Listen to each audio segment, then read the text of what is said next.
They say to never judge a book by its cover, and I sure did when it came to the 2024 Dodge Hornet.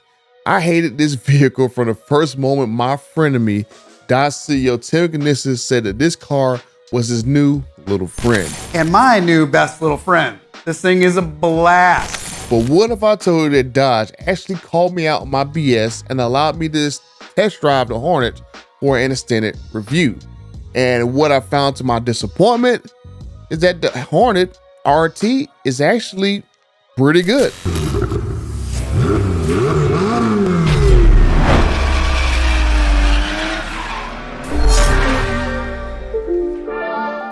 If you guys need any aftermarket parts for your Chevy, your Dodge, or even your Ford, or even your HD truck, you can check out my friends at dragracingwheels.com and Just Bolt-Ons. That has all the aftermarket parts that you need to keep your vehicles on the road. And with my discount code BUTTER at checkout, you get up to an additional 15% off on your order. So check out my friends at Just Bolt-Ons and dragracingwheels.com. That has some of the best prices online that just got a little bit better. It took Dodge years to enter the massive compact UV segment, and the response was exactly what we expected. Some of you were pissed. Some of you think we sold out. Well, I guess it depends on your definition of sold out, because since 8 a.m. this morning, we received 14,000 orders. You truly represent a brotherhood that is embracing this expansion, and we are a brotherhood. This expansion should be embraced. So now my 33,346 friends and the 77% that have subscribed, I don't want you guys to think that I have sold out ever since working with Dodge behind the scenes on issues between you and them. I only promised Dodge that I would give a fair review of the Hornet, for better or for worse. And honestly, I would test drive something in their fleet with a lot more horsepower if I had sold out, like maybe a Durango Hellcat or Alchemy Hemi, or heck, even if they still had a Viper, which I've hinted directly to Tim, that I would love for them to bring back into the lineup. But if the Hornet has any chance of success, it needs to win over people like me who are like, what in the Hellcat was Dodge thinking in making this tiny, funny looking SUV? And after driving the Hornet for over 3,000 miles, which Dodge probably isn't going to like when they actually see the odometer on it, because I had it at 34 miles, I believe, on the odometer when I took delivery of it. So I put so many miles on it, and I don't think any other influencer has this much seat time in a Hornet either. But the truth is, I actually quite enjoyed the Hornet, and I'm kind of bummed that it's gone because Dodge came and picked it up a few days ago. Now you might be still rolling your eyes in the back of your head right now going like, why would someone who has a Demon 170 ever consider a Hornet or want to test drive a Hornet? Well, one thing that you probably don't know is that in the past, I usually buy incognito vehicles to go along with my high profile vehicles. So when I had my Hellcat back in 2017, I had a Ford Fusion to go along with it to be my daily driver. And then after I had the Ford Fusion, then I had a Dodge Caravan. And then I had all these rental cars that I normally only rent Pacificas. So I'm used to driving vehicles that you would not think that someone like me would drive. And sometimes it's refreshing to have a vehicle that you don't have to worry about every time you go outside that it is stolen or gone or people are paying too much attention to. There's a lot more reasons why I like the Hornet, but you know, putting 3,000 miles within 3 weeks, it meant I spent a lot of time in it, and honestly, it was refreshing. Basically driving around, like I said, not having to worry about people trying to steal it, when literally every single Challenger, Charger, and Durango owner has to wonder if their vehicle's gone the next time they walk outside. And then you add in the fact that the Hornet RT that I had 32 miles of electric range, meaning I didn't have to go run down a gas station every chance I had.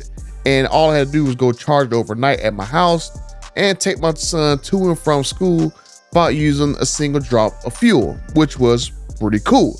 Now, I will find out in a month when my electric bill comes in how much it costs to charge a Hornet up for like 3 weeks. So I'll give you that number to kind of show you guys how much my electric bill jumped up, to kind of see how it costs between gas receipts and electric receipts. Like I said, it was pretty convenient to where I can just charge it overnight, put some EV range in the tank, and then boom, I can take my son to and from school and I ain't gotta worry about nothing. Without a home charging station, it takes about 10 hours to fully charge that tiny little battery that's in the Hornet. Man, it's not really too bad considering that you can just charge it overnight while you're sleeping. But I will say that, you know, you don't necessarily need to have a charging station at home. If you drive in sport mode, which is the only mode I recommend driving in if you're going to test drive a Hornet RT. If you drive in sport mode, it is so aggressive that it uses the brakes to regen that you can literally drive for like an hour or two and literally recharge about 20 miles back into the EV tank. Because basically I drove from here down to Charlotte and back, which is like a 3-hour drive, and I had about 25 miles of EV range, and that was even on the highway driving that I recovered that much battery. So, and that's the one thing that I will say that I will knock the Hornet on is long distance range. Now, I did drive the Hornet from Detroit all the way to North Carolina, so I have the experience of doing a long road trip in it. Now, I am used to driving Caravans and Pacificas for my IT job, so I'm used to getting almost 400 miles of range out of a single tank. The Hornet RT, on the other hand, I think I average about 220 miles of total range, that's gas and EV combined. The Hornet RT is rated about 330 miles of range, but I probably got way less because I was using the Powershot feature on the highway literally every time I was passing somebody. And that's where you just basically push both paddles back in sport mode, and it'll basically just preload the engine for you to do it like the fastest acceleration possible in the Hornet. And the Powershot ollie, I couldn't find out how to use it in the owner's manual. I had to actually text Tim Kaniskis on how to engage it, and I literally kept using it over and over and over again because it didn't really have like any limitations. You push both paddles back, little icon right there on the dash, stump on the gas, then boom, you got enough miles to surprise people who aren't paying attention to you in traffic. And I just kept using it over and over and over and over again, which I think in my Hornet RT, I think I averaged maybe like 26, 27 mpg. I'm pretty sure it can do better on the highway, but I got a heavy foot. The claim 0 to 60 is like 5.6 seconds in the Hornet, but I think that the target should be in like maybe a higher spec version of the Hornet. I think it should be somewhere close to the 4-second range. Now, my personal opinion, if the Hornet RT is wearing the RT badge, it should at least be closer to like a Charger RT's time, which is somewhere in the 4-second range. I hope that when Dodge come out with a GLH Hornet, that it is in the 4-second range, because the Hornet is quick, but it isn't fast. It's quick enough to surprise you, but it doesn't have enough oomph behind it, because I kept seeing the comments where everybody keeps loving the inline 6 engines, blah, blah, blah. Inline engines are so smooth, but the Hornet, for example, it has an inline 4 in it, and it just tries to keep building horsepower. And EV motors in there, I feel as though they don't have that punch behind it to keep propelling the Hornet as it's going through the gears, which I think that's why the 0 to 60 is 5.6 and not closer to like the 4-second range. So I just hope that the GLH, which is going to get a stage kit, because this is what Tim Kaniskis said about GLH right here. Probably, if you were watching close, spotted it in the opening video. This is the Hornet GLH from Direct Connection and my new best little friend. This thing is a blast.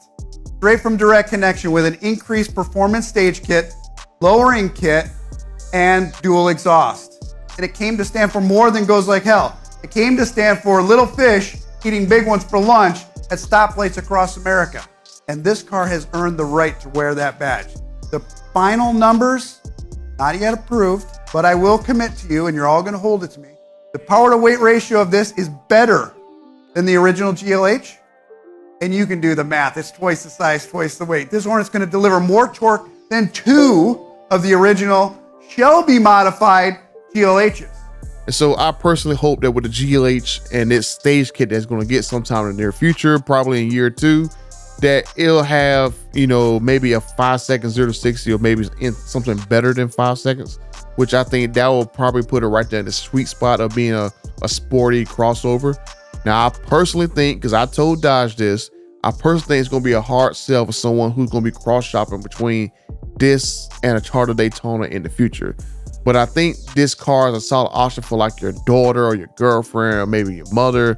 I know my mother enjoyed having it around. This is a small, nimble vehicle. It's comfortable. The driver assistance helps keep it in the lanes where you can basically just tap on the steering wheel and it'll basically steer itself around corners and stuff. So that's one thing I liked about it, having a new range of technology, because I'm not used to having technology in Dodge products, right? I mean, how many times can you, imagine being able just to tap on the steering wheel of a Hellcat and it steer itself around corners, or it parallel parks itself, or it has 360 cameras.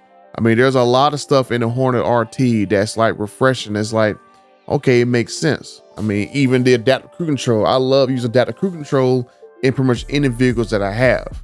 I use it all the time by TRX, and every time I rent a Pacifica, I always make sure that I have adaptive cruise control, because that's one of my favorite things to do while I'm driving on the highway. So while I enjoy the Hornet RT, I understand that it's not for everyone. I just know in my particular experience, I enjoyed it. It wasn't a Demon 170, but it was still quick for what it is and for what I needed it for. My son liked it. My mother liked it over a Volkswagen. My brother liked it over his Hyundai. And I liked all the gadgets and the new tech that I wish was, like I said, in some of my other products. I jump in a Demon and I'm like, dang, I ain't got no wireless charging pad. I don't got a USB-C port. I don't got no 360 cameras. No wireless Android Auto, no adaptive cruise control, no crystal clear backup camera.